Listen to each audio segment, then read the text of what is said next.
thought you were gonna like pop up and be like, "Oh, what a fuck." No. Oh my gosh. Okay. This is Who to Thunk It with Mac Janiels and Aubrey, Minnesota. What? You said Mac Daniel?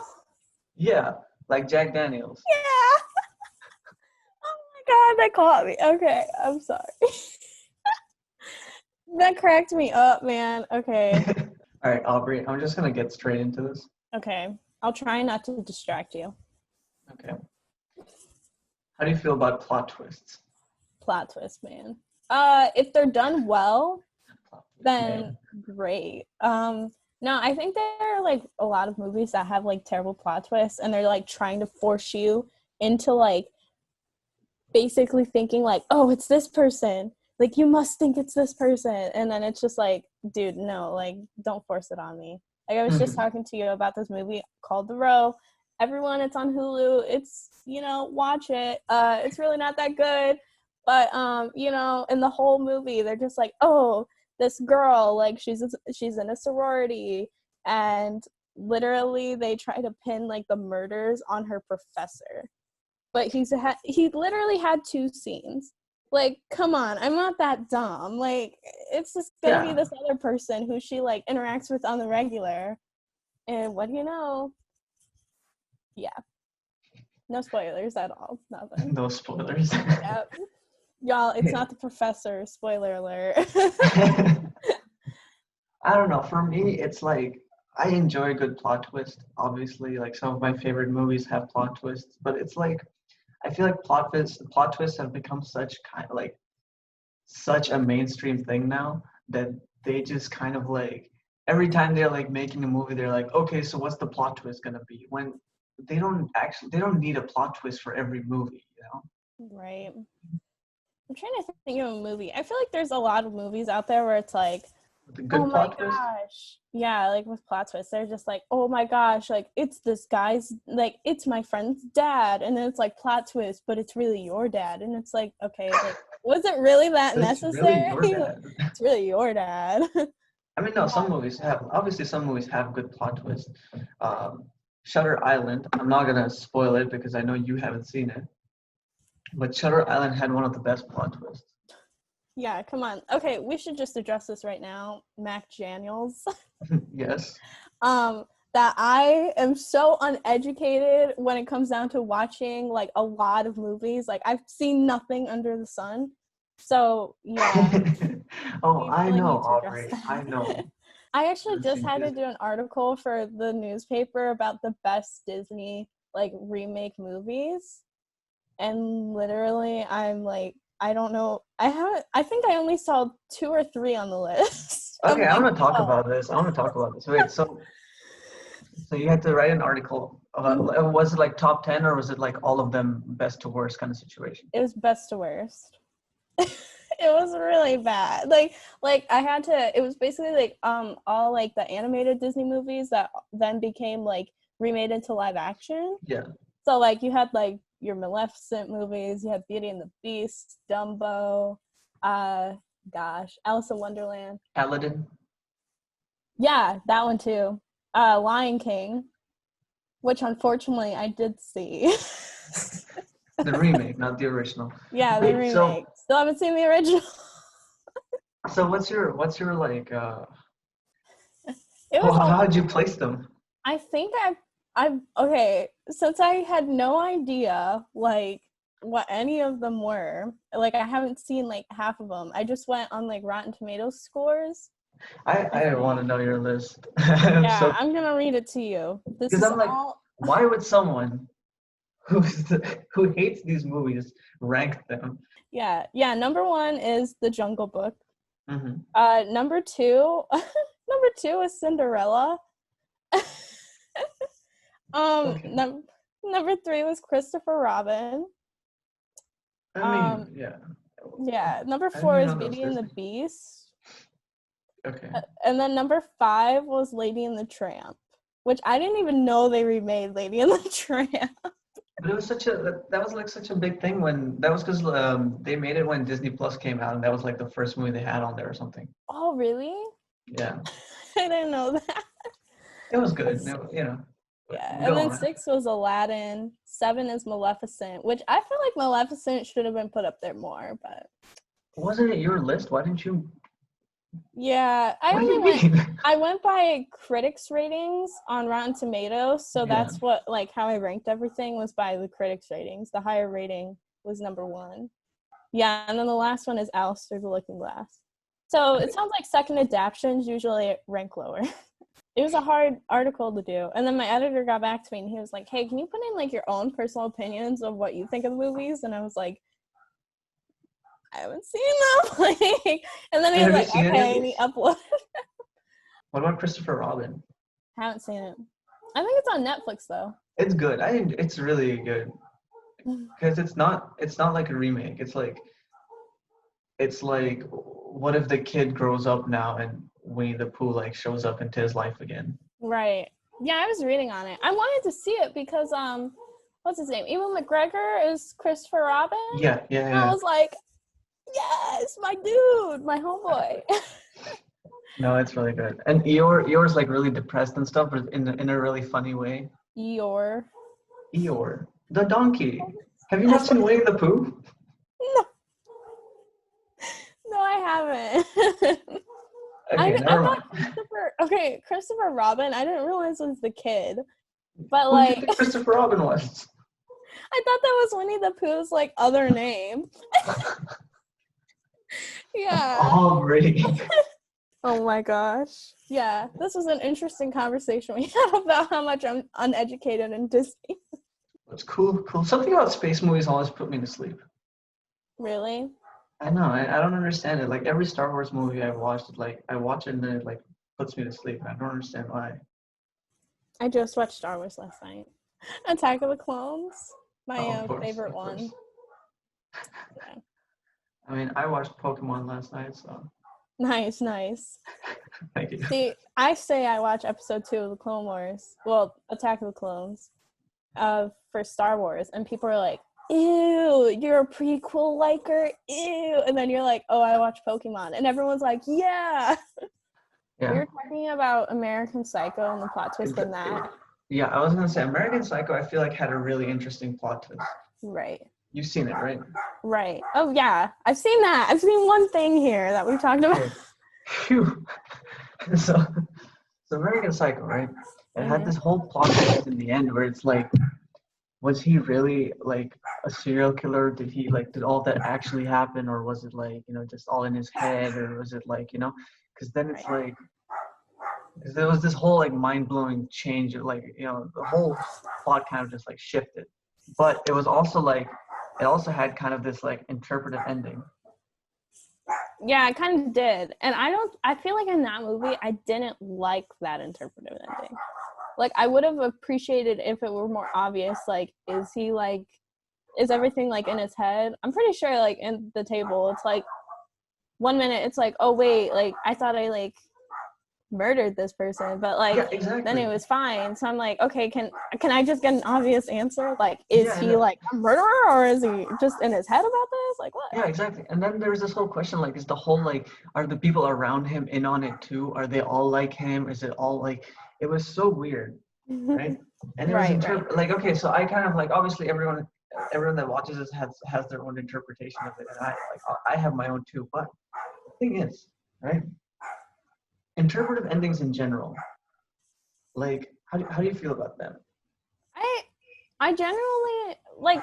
I usually like them. I don't know. I feel like interpretive endings like allow me to kind of make my own decision on like what has happened. But I feel like in a movie like American Psycho, like it's like kind of like a psychological thriller. Like I want to know, like yeah, sometimes okay, kind of like you. Sometimes I also prefer like interpretive endings because I'm like it's the same thing. It's interesting to like add your own perspective to it and kind of like involve the audience and stuff, right?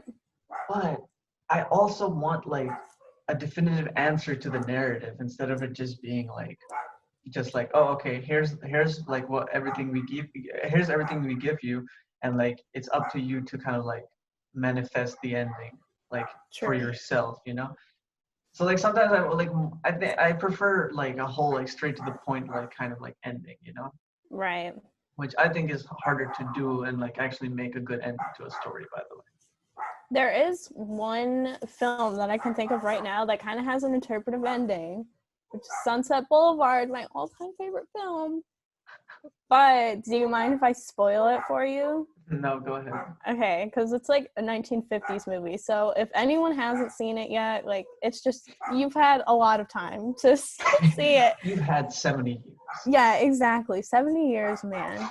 I don't even care when you were born. You still had 70 years. Yeah, but basically it's just like this guy who's a screenwriter who walks into like this old like this actress who was in silent pictures, and then like the whole like talkie thing came to be, and like she just kind of like got pushed aside because her voice is like weird, and they were like, yeah, you're not good to be an actress anymore. So she makes her own screenplay and he helps her, and he like just came off the street, and then basically like she's mad at him because he wants to like have his own life and like do his own film, and she like got so angry that she ended up like murdering him. And she like goes down the stairs like super slow, like all these reporters are here with cameras, and she's like, I'm ready for my close-up. And then that was the end of the whole thing. So you're like, is she going to even get in trouble for this? Is she like going to prison? Is she like going to be in a mental institution? Ugh. Or is she like just like, are they just gonna get stories out of her and then be like, okay, well, you're free to go now, like you just murdered a guy, whatever. So I'm just like, what? Like it's so cool, but like it's also like, what? Like there's so many options. I don't know. What if she went up to the cameras to like confess? I don't know. Like what? She could have. I don't know. I didn't even think of it like that. See, so for a movie like that, like it's really it's interesting because you have Right. like you can talk about it and you can be like really like oh my god, what happened? And it's like it sticks with you, right? Right. Which is kind of like what filmmakers want a movie to do for like people. But like, wouldn't you also want like a definitive answer to like the whole question? Kind of. I don't know. In that case, in that story, I don't think I do, because I feel like I'm gonna be mad if they just let her go. I'm also gonna be mad if like she gets put in like prison, like, because then I'll just be like, why did they give her all that publicity? Like I'll just be so mad, because then she'll like spark up her fame and then like put out her like whole like film, and then boom, she'll be famous again. So I'll be mad no matter what. So I was just like, just leave it the way it is. Just leave it the way it is. Yeah. It does sound like a really good ending, though. It I'll give you is. that. I love that film. It's my favorite film, man. I recommend it. I was also thinking about like gas food lodging, because we watched that film together. Did it have an an interpretive ending? It kind of did, but like I kind of didn't. Like it kind of just ended. But like you don't really have answers to anything, but it's not like you're supposed to keep guessing at that point. So I feel like maybe movies could do that. Not interpretive, but also like she got an answer to a question that we know about, that like she's been looking for, I guess. But also it's just like nothing really changed, nothing really happened, even though she got that information, and it just like stopped. Which Yeah, was we're just also there. a good ending. Right. It's really artistic and stuff. Yeah, I really liked that film. I don't know why. It was a good movie. It was a good film. I liked it a lot. It was just like your typical movie, I think. It just had like character development, like some obstacles. And I was like, okay, cool. And then it like ended, and I was like, I feel cheated. I feel like I should have gotten more screen time. Like stuff had developed. I'm like, what is going to happen with certain like relationships now? Yeah, but that's what I liked about the movie, because it was so close to real life. Right. Because like how like I don't want to get like philosophical or anything, but how like real life is like uncertain and all that, like movies always have this like kind of like happy endings or bad endings or whatever, but it's always like the story kind of ends, right? But like in Gas Food Lodgings, it kind of just, it literally feels like they took a piece of someone's lives and showed it to like the screen, and like it ended like a person, like a bit of someone's actual life, kind of like like a piece in their life just ended, basically. Yeah, 100%, man. I get that. Mhm. That's why I think I really liked it. You explained it best, man. Oh my goodness. All right, on to the next segment. The last, most eventful segment. Yeah. Picky food eaters. Picky snack eaters. Yeah, snacks. Sorry. Big difference here.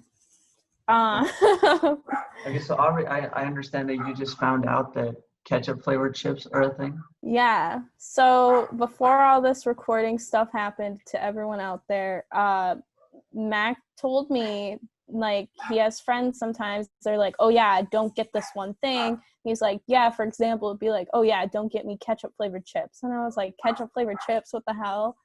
Turns out it's a thing. I looked it up. They're currently unavailable on Amazon, so I can't even try them right now. Mm-hmm. But if someone could like send me a thing of ketchup flavored chips so I can try them, I'm gonna be forever grateful. No, I feel like ketchup flavored chips is something I wouldn't buy, but like if somebody got me it, I'd be like, okay, let me try one, you know? Okay, but are you the same with like other things? Because for me, right? Right. For me, if I ask, okay, so my preferred snacks is like spicy snacks, right? Okay. Like flaming hot Cheetos or the flaming hot munchies or whatever. Mine is Like, Takis. or Takis. I love Takis. Exactly. So for me, it's like I'd always go for a spicy thing. So I tell someone, Right. okay, give me like a spicy like chip or whatever. Right. But then I'd be like, okay, but if they don't have that, just get me whatever, and they'll get me whatever they like choose. So I get where you're coming from. But also, like, if it were like you had like a row of chips, like all these different flavors, then hell yeah, I'm gonna be picky because your girl don't like ranch or like salt and vinegar. Ew, like no, just give me like Come on, classic. salt and vinegar is good, okay. No, And ranch is like, no, I literally cannot stand either of those. But like, if you were like gonna get me like some like cheesy crackers or something, I'd be like, you must give me like a specific brand. Like, really? Okay, okay. yeah, some people have like some brands have like the cheese and it just tastes like nothing, or it tastes like stale, or it just tastes like clumpy. I'm like, no. Okay, so That's it. specific brands and stuff like now. See, that's where I'm gonna like. Right. This is where I'm really different because okay, for me, I can feel and I can taste the differences, right? Right. But at the same time, I don't mind it. I'm just like, okay, it's cheese, it's a cracker, it's whatever, Yeah. you know. It depends on the circumstance. Like, if someone got me it and I was like, this isn't the regular brand I eat, like, I'll still eat it, but I'm just gonna be like, I don't prefer it if I ask for it. Wait, so say you're like you want like a cheesy cracker or something and you go to the store, do you like look for a specific one?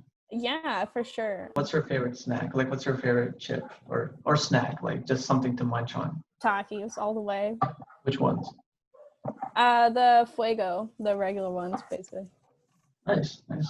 Someone got me ranch flavored Takis, and I still haven't tried them. Oh, you still have them.